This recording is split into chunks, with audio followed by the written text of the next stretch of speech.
Ya, Assalamualaikum warahmatullahi wabarakatuh.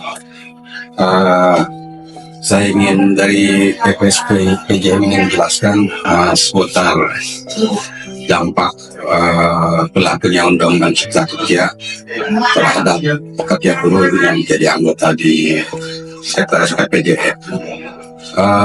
Sejak berlakunya Undang-Undang Cipta Kerja, kalau kita coba review perjalanannya dulu di awal ya, sejak undang-undang itu diberlakukan, memang SPMI bersama dengan beberapa elemen buruh yang lain ya, seperti buruh dalamnya, melakukan upaya diawali dengan uji material pada waktu itu ke Mahkamah Konstitusi.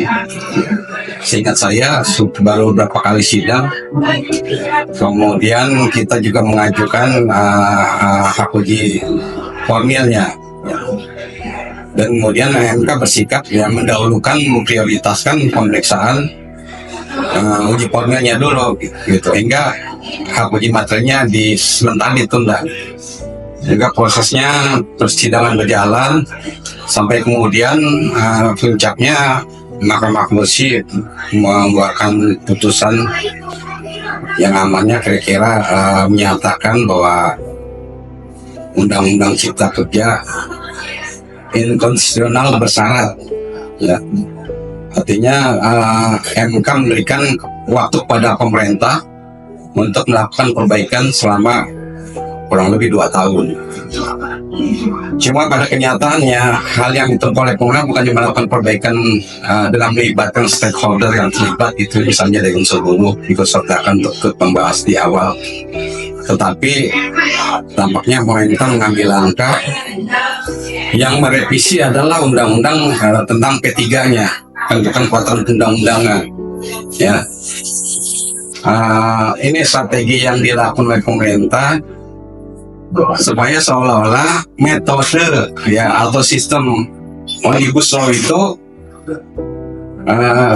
dibenarkan atau bisa masuk dalam undang-undang pembentukan peraturan pemerintah, pembentukan peraturan undang-undangan, hingga itu menjadi alasan bagi dia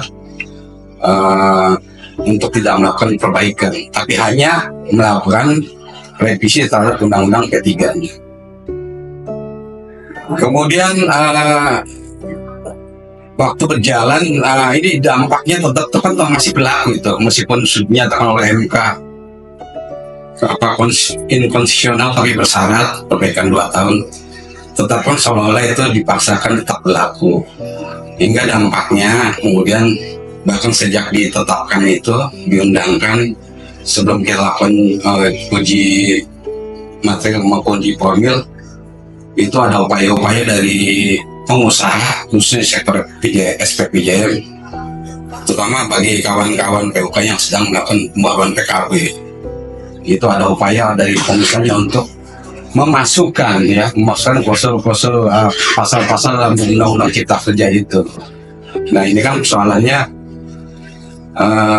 kalau bagi kami di SPPJM, yang namanya PKB itu adalah kesepakatan para pihak ya. Unsurnya ada perikatan, maka harus ada persetujuan dari 2 belah pihak, kesepakatan dari 2 belah pihak. Dan prinsipnya kalau bagi kami di sektor SPPJM, namanya hukum perikatan atau perjanjian kerja bersama itu isinya haruslah di atas yang normatif, kepentingan gitu. Oleh karena itu bagi kami sudah berkali-kali kita pada kawan-kawan di PUK supaya tetap terus menghindari jangan sampai pengusaha masukkan pasal-pasal dalam Undang-Undang Cipta Kerja, tapi buatlah PKB yang isinya kepentingan kita, artinya tidak normatif. Kemudian waktu berjalan terus, kita lihat akhirnya pemerintah mengeluarkan Perpu kan. Dari Perpu itu kemudian kita dalam keluarga besar SPMI, termasuk seperti dengan Partai Buruh, dengan Serikat Pekerja yang lain, kembali melakukan uji material terhadap isi Perpu itu. Yang alhamdulillah pada tanggal 31 Oktober yang lalu kemarin ya, Akhirnya MK memutuskan menyatakan menerima atau mengabulkan sebagian permohonan dari para pemohon. Ada beberapa poin yang sebenarnya di dalamnya, misalnya terkait dengan TKA, ya ada perubahan bahwa TKA itu yang awalnya RPTKA itu rencana penggunaan kerja asing itu harus melalui pemerintah pusat perizinannya, kemudian melalui putusan MK itu diubah proses perizinan RPTKA itu melalui kementerian yang mengurusi bidang kerjaan, yang kasuk Menteri Tenaga Kerja. Yang kedua misalnya ada klausul yang menyatakan memprioritaskan atau pengutamaan kerja lokal daripada kerja asing sendiri. Kemudian kita juga misalnya dari aspek pesangon itu juga diubah paling sedikit, ada klausul bahasa paling sedikit. Artinya ketika misalnya nanti ada sengketa atau perselisihan, ada kewenangan hakim juga misalnya untuk memutuskan lebih dari apa yang diatur dalam Undang-Undang Cipta Kerja karena bahasanya paling sedikit. Begitupun dengan misalnya dengan PKWT.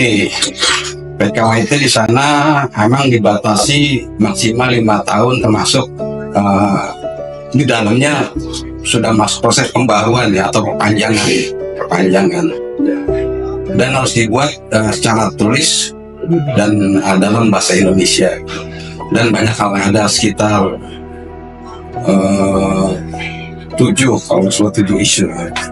Oke, kembali kepada dampaknya sendiri. Jadi sejauh ini memang yang dihadapi kawan-kawan DPOK ini ya tantangan itu, tantangan bagaimana kemudian pengusaha berusaha mendorong ya Undang-Undang Cipta Kerja itu dimasukkan dalam proses pembaruan PKB.